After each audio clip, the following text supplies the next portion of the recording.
So in written communication, as well as being able to speak it, medical terms have a lot of abbreviations, you know, a lot of little acronyms and things that you use when you're writing, so that you're not writing these long dissertations to the doctor, because he doesn't want to read all that. Of course. Okay, he wants you to be able to use the correct medical terms, first of all, and the correct abbreviations to write those terms down, so that when you're passing charts back and forth, the communication is understood by everybody that gets their hands on that chart. Right. Because sometimes your charts go over to the hospital, they go to other clinics, they go to different departments, you know, for X-ray lab, things like that. And everybody has to know how to speak that same language. Pharmacology has a different terminology that's also involved in your medical terminology, so you have to have both, Okay. right?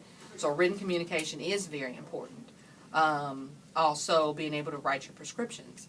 Okay, the numbers that you use in writing medical terms, there's a different set of abbreviations that translate into pharmacology terminology. So you have to know that as well.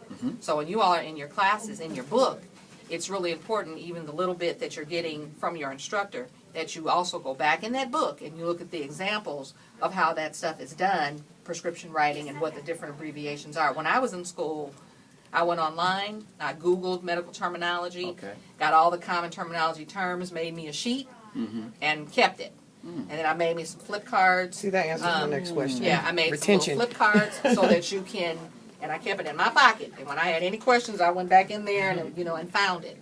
They also have little handbooks, medical assistant handbooks. It's a pocket guide, and all it is a miniature textbook.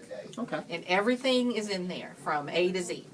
So you can always carry that around in your pocket and use it, you know, to resource back to when you need to look something up. So all of that is important. Your professionalism. I hate nothing worse than to go into a medical office and see someone on the phone talking to somebody else outside of their work, and there's a patient standing at that counter, or I am standing at that counter waiting to speak with them, and then when they start talking to me, they have an attitude, or they like, you know, like you're annoying them. That's your job. You know, so it's professionalism at all times, because the first encounter that a patient is going to have with you is when they call to make that appointment or to establish themselves as a patient with that clinic.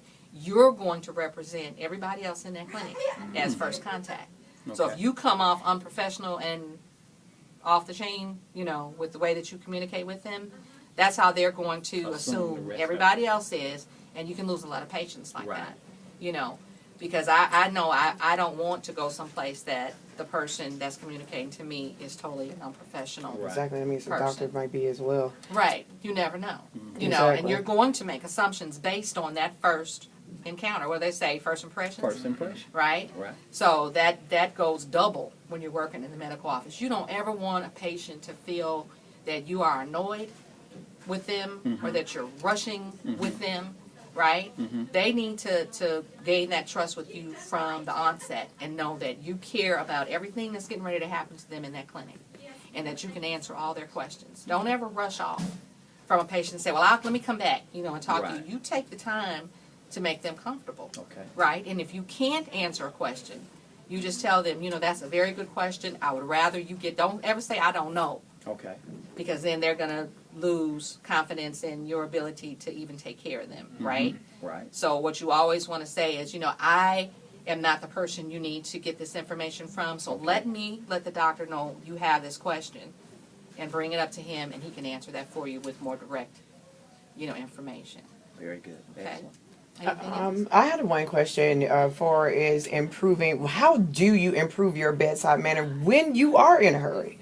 When you are in, because, you know, even though I'm not in, per se, the medical field at this point, I do have moments where I work with people and I'm rushed.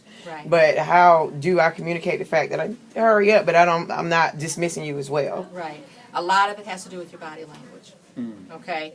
When you seem rushed and you're not looking at them directly and you're moving around too much, stop, look at them. If you have to touch them on the shoulder and say, Ms. Smith, you know, I know this is very important, you know, for me to give this information to you right now, but I need to go and take this chart, or I need to go and do this, and then I'm going to come back and spend the time with you that I need, you know, to get this settled for you.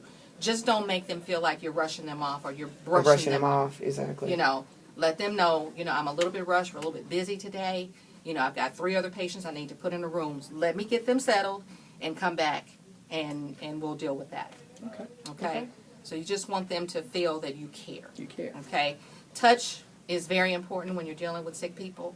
Now you'll find a lot of people that don't like to be touched. Yeah, because I was going to say. So if you, it's very obvious. If you walk up to somebody, you touch them, and they, you know, Jerk you know, or it's jump. like, and then you always say, "Well, I'm sorry, I didn't," you know. Yeah, I'm sorry. Right, I'm sorry, excuse me, but you know, I just wanted you to know that, you know, I'm here with you and that I'm paying attention to what you want. You can explain that to them. A lot of people want to be touched.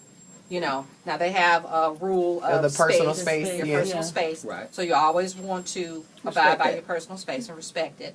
But when I'm talking to a patient and I know they're very, very, that's my son. I figured as much. I found that. You know, you always want, even in the classroom, when I'm talking to students or whatever, and I, you know, I'll always say, you know, is everything okay? You know, do you need any help? And if they, you know, I'll be like, you know, okay, I'm sorry, you know, but just want to make sure you're okay. You know, if Okay. you need anything. So I always make sure you do that. And another thing, if, like when you're going to put a blood pressure cuff on somebody's arm or a bandage, whatever, tell them what you're going to do. Right in my- Always it's in my tell head. them. Exactly. Right. You know, this is going to squeeze your arm a little bit and, you know, Okay. let me know if it's uncomfortable. Talk to them. Don't ever just go through processes and not communicate. If a patient tells you, I don't want that on my arm, and you know you got to take their blood pressure, you just tell them, you know, I really need to do this, but if it's going to make you that uncomfortable, then we'll come back to that later Okay. and let the doctor or the nurse in charge know they refused for me to put the cuff on their arm. Don't ever go ahead and do it. Tell them, Forcefully I try to need do to it. do this because they can bring a lawsuit against you. You know, that's battery. Okay? So you just be very aware of all of that. Okay.